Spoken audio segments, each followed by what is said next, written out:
Ouais, salut la famille, comment vous allez? J'espère que vous allez bien. Bienvenue ici à Gambi House. Les gars, la réconciliation en l'air. Ouais. Actuellement, Raoul Leblanc et Rodako TV sont bien.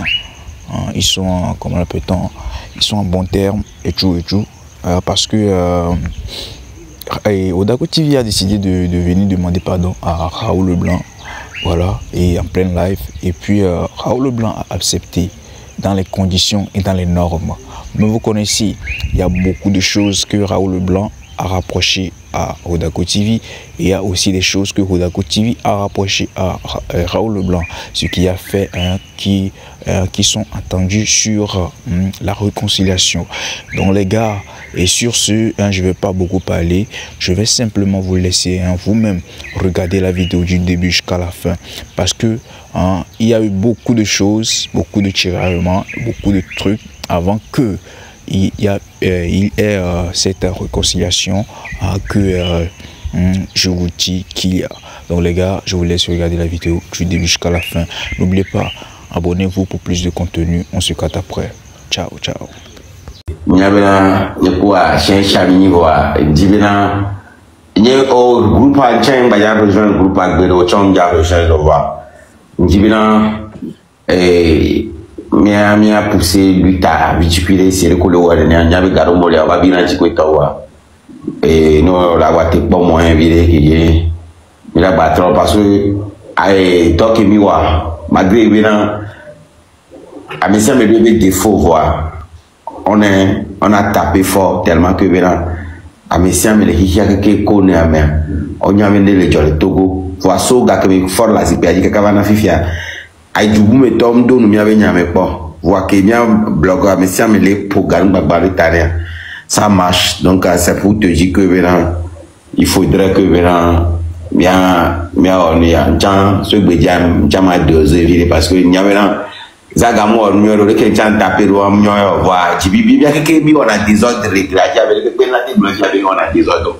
Voilà, je suis venu spécialement vers toi pour te dire que là on a besoin de toi dans la lutte parce que Mihia Messia Mikeke ton cas fais la lutte de ton côté comme tu le fais déjà n'y a pas pousser moi fort qui est miaté de fort parce que là quel qu'en soit les cas Messia au fond de toi gagnerait bien fort là. Fike bele wan ne mi holo am ja jogbere quoi là te no fun ka 50 ans après dès qu'il mis elle a coup c'est Paul elle a coup togo c'est Paul Biya de voir parce que va Sénégal là là te imaginer maintenant à mo le fi 30 ans il y a des mains nya odo gbe o mbo o gbolena be yo o manga te gbo ba to connaît régime parce que vont les peut-être à forme de si wa ndo parce que 30 ans mais beaucoup on les voit avec gamin parce que il supposé maintenant à mes gars on a 50 ans que ton la coupe que voir mais vont les maintenant tellement que maintenant on balate bova Togo amoureux le fio le voit dans l'aéroport Galois sur porte Togo le doit me fier au faut tomber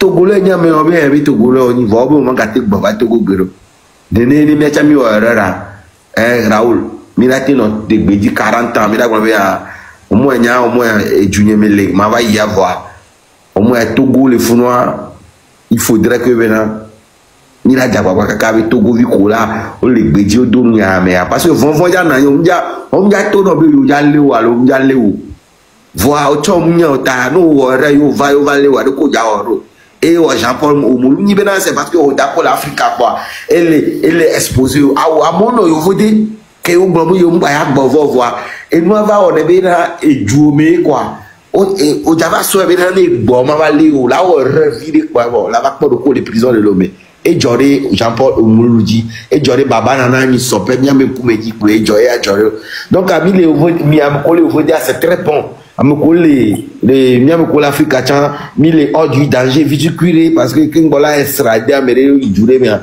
muni fort il a décidé et Interpol am fort be a job ñu et du vo yo vo lu no dare donc on la ponke amé o Kingola de Joré jo bu ya ju voir Raoul mita sipo miabe egoyo do côté miano désordre mo quelqu'un mja c'est miato au fond de moi miabe na mi se donner à fond Raoul fortement ne ça dit ne m'bajo chanwa magate no le Togo toko le beji parce que au bloc politique réunion on le sait comment ça dit kafla lo nous kemi le dia et ni fort be jojo lo vo mo ennemi bon mi la tellement au be ennemi ba gain to cha nous kemi la hoa Togo villa vo quoi mi la banga nous ba bare ta na be tellement que bena sans négociation elle a libéré à mo kaka à mo si à moko touré à fio ben coup bana mo au moins là elle nous la paix là nya be magate wondo parce que il y a les quoi donc nous qui on va bord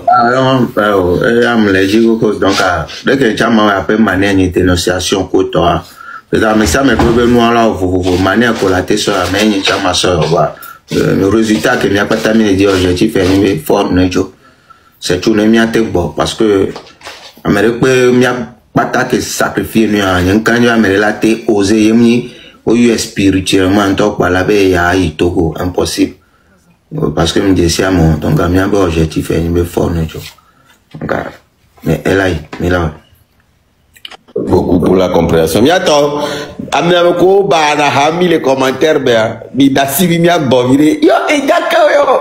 To ko laisse les commentaires men toi. Ago ke video. Asibi mi le quoi et donc mi le am fo agbeto ko vini quoi.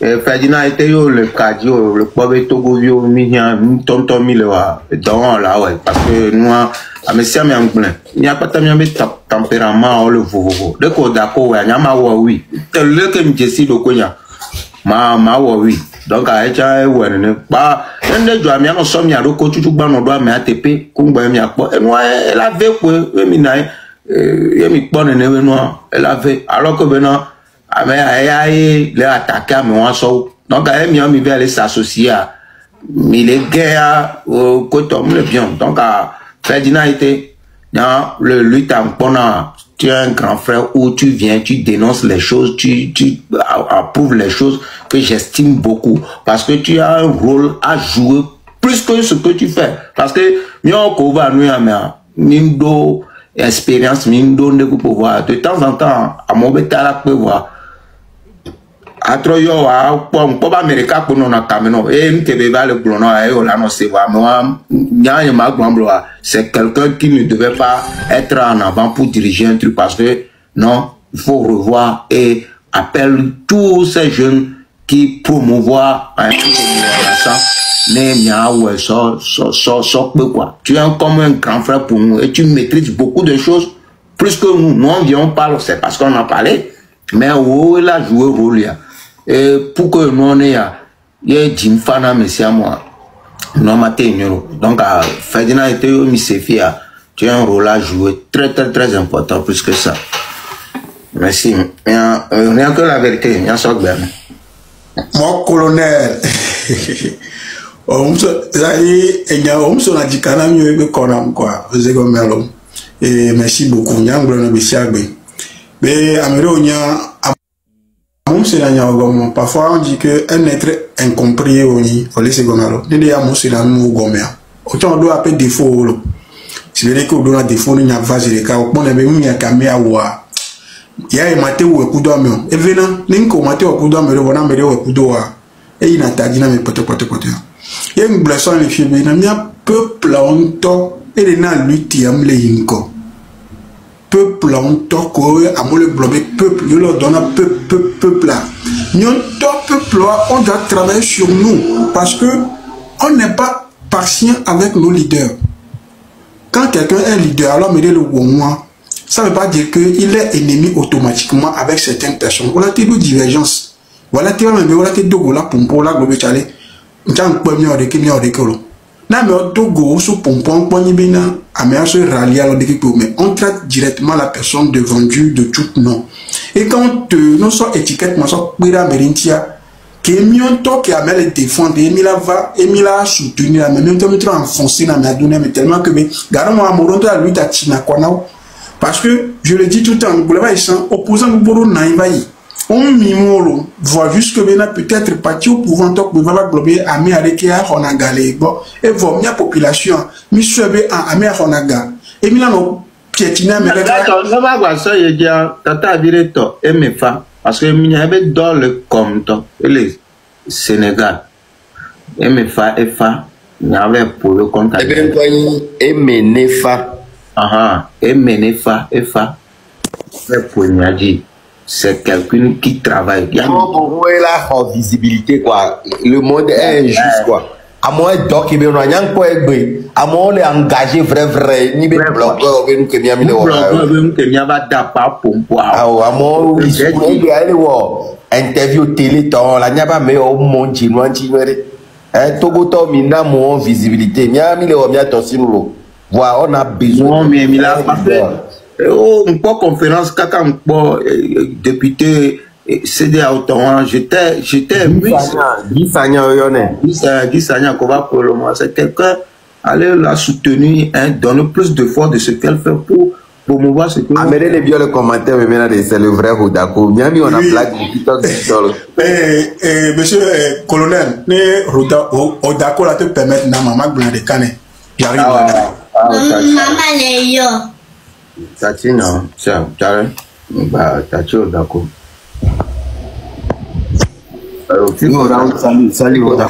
Salut. D'accord, le rangé j'ai abîmé, donc à deux comme il y a un enfant. Parce que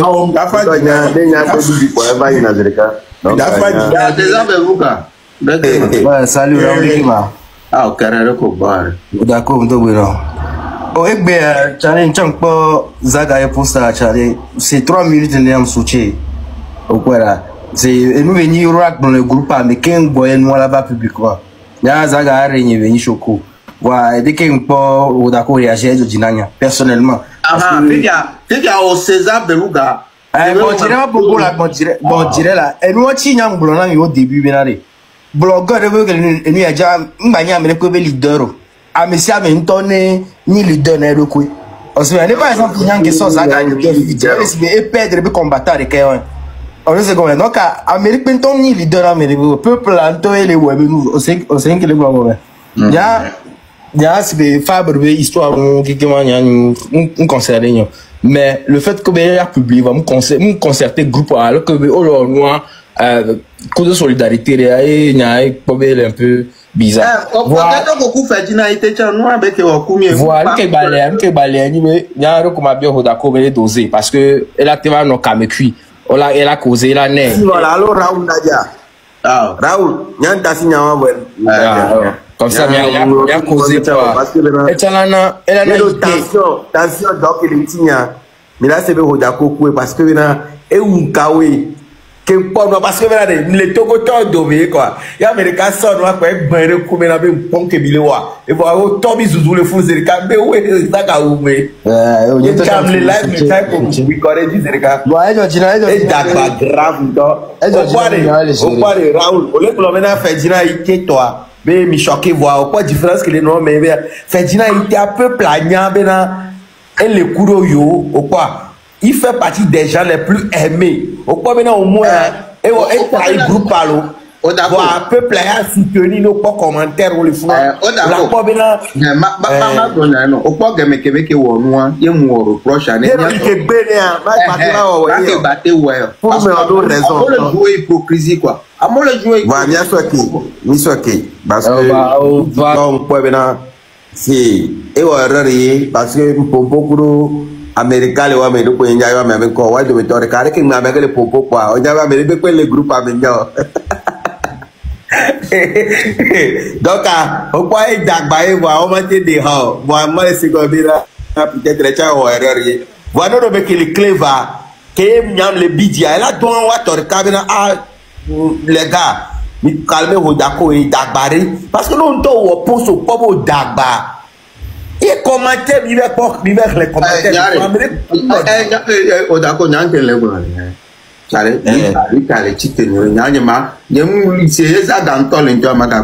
Handicap que les ni avec nous les ni zaga. Puisque maintenant, il y a tombé l'arrivée les taux à mon point et bien il va bona à mon parce que nous quand tu as le contact, mieux mettre pour aller.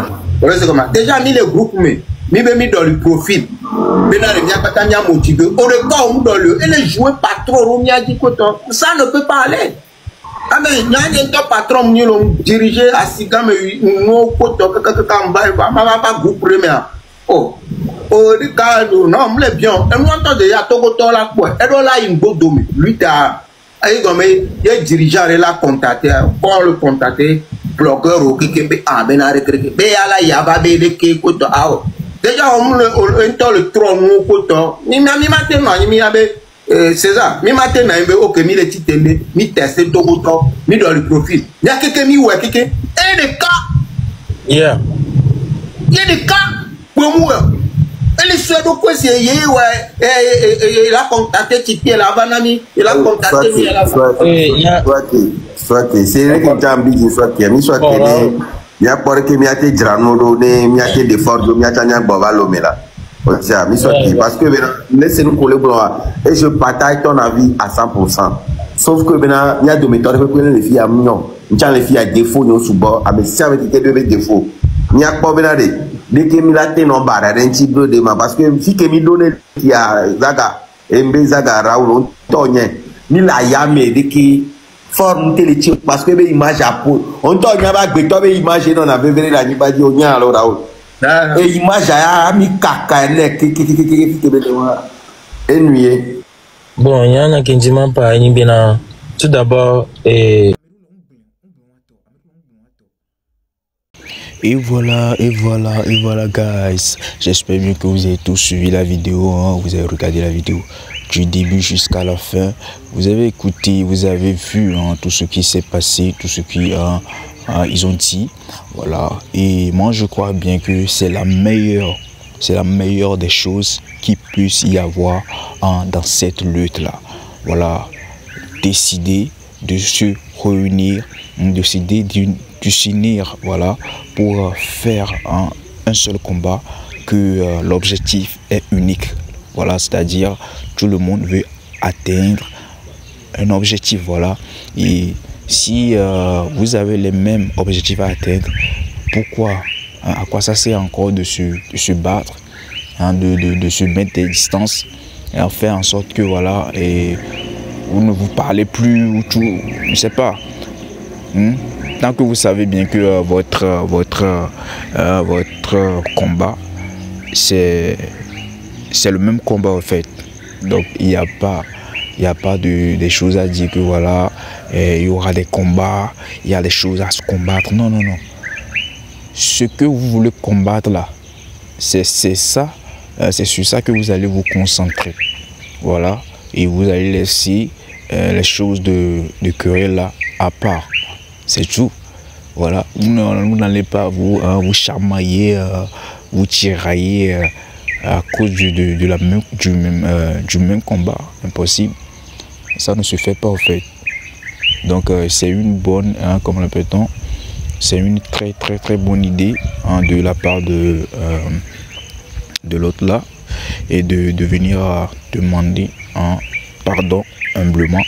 En fait, c'est ça, hein, c'est ce que j'aime chez Hodako. J'aime beaucoup ça de Hodako TV.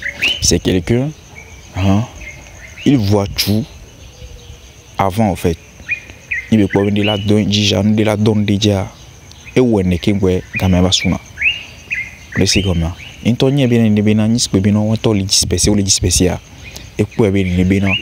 ce que Raoul Leblanc est en train de faire, ça peut gâter leur combat. Voilà. Parce que Raoul Leblanc, lui, bien sûr qu'il fait le même combat, mais juste, il veut toujours prouver que voilà, c'est eux qui ont tort. Or que tout ça là, ça ne peut pas aider la lutte à avancer. Vous voyez, ça ne peut jamais aider la lutte pour avancer. Et c'est sur ça que Raoul Leblanc et Hodako TV a vu que non, si c'est comme ça, pourquoi est-ce que encore se chamailler pour rien? Vaut mieux de s'unir, hein, pour faire le combat qu'on a à faire. Voilà, et moi je trouve ça très créatif, je trouve ça très innovant, je trouve ça très sage au fait de la part de Hodako TV. Et je le répète, j'aime beaucoup Hodako TV sur ces décisions qu'il prend.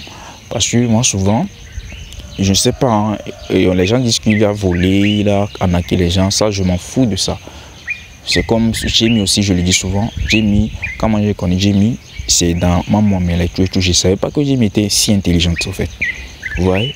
Mais après, quand j'ai commencé par connaître Jimmy, j'ai su que c'est une belle personne. C'est une belle âme en fait. Vous voyez? Donc du coup, c'est comme ça que je vois aussi Odaku. Odaku, quand moi j'ai connu Odaku, c'est sur l'effet de voilà, il a volé les gens et tout. C'est dans ça moi je l'ai connu. Voilà. Et maintenant quand j'ai appris à le connaître, j'ai su que c'est un pas qu'il fait est sage au fait. C'est réfléchi. Lui, au fait, si Odaku fait une sortie, si Odaku fait une sortie tout à l'heure, hein, je ne me pose pas 1000 questions. Je me pose seulement 2 questions. Qui sont, pourquoi est-ce qu'il a fait ces sorties-là et pourquoi est-ce qu'il, où il va au fait? Pourquoi est-ce qu'il a fait? Parce que lui, il a toujours 2 raisons de le faire. Soit il le fait pour le buzz, ou soit il le fait pour, comment l'appelle-t-on, un résultat parfait, en fait. Ouais. Donc, c'est ça. Bon, bref, les gars, c'était tout. C'était Gambi House. Merci de vous abonner. Je vois tous ceux qui s'abonnent à moi. Je vous dis merci beaucoup et continuez à le faire. Je crois bien qu'on va y arriver. Voilà, on va y arriver. N'oubliez pas, hein, il faut vivre ta vie. La vie, elle est belle. Vis-le comme tu peux avant que nous vous connaissiez. Ciao, ciao.